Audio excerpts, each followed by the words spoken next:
Bilan des opérations du plan Orsec édition 2012, des résultats satisfaisants ont été notés, mais les dispositifs doivent être renforcés pour assister les sinistrés. L'hivernage 2013 se prépare déjà et un nouveau projet est en phase d'élaboration. Ce programme vise un système d'alerte pour la gestion des inondations du Rhodia. Sénégal, plus particulièrement dans la banlieue dakaroise, saison des pluies rime avec malheur, fatigue, insécurité, en somme, risque de catastrophe.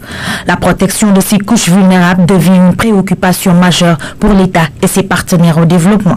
26 août 2012, des centaines de personnes sinistrées ont pu être secourues, relogées et des dizaines de quartiers libérés des eaux à travers tout le pays, grâce aux dispositifs d'urgence mis en œuvre par le gouvernement.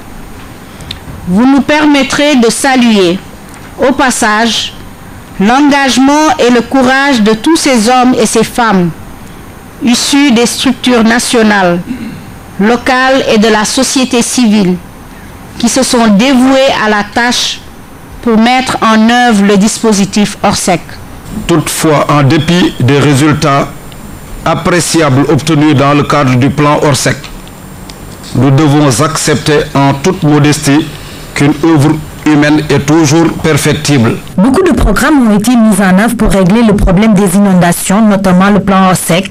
Ce nouveau projet vise l'installation d'un système d'alerte. À s'assurer que nous avons des dispositifs qui permettent d'abord de prévoir ces catastrophes, mais comme les risques n'existent pas, quand elles surviennent, au moins qu'on puisse limiter les impacts. Selon les prévisions concernant le changement climatique, les impacts du phénomène vont s'empirer dans les années à venir. C'est pourquoi les autorités étatiques ont décidé de prendre les devants.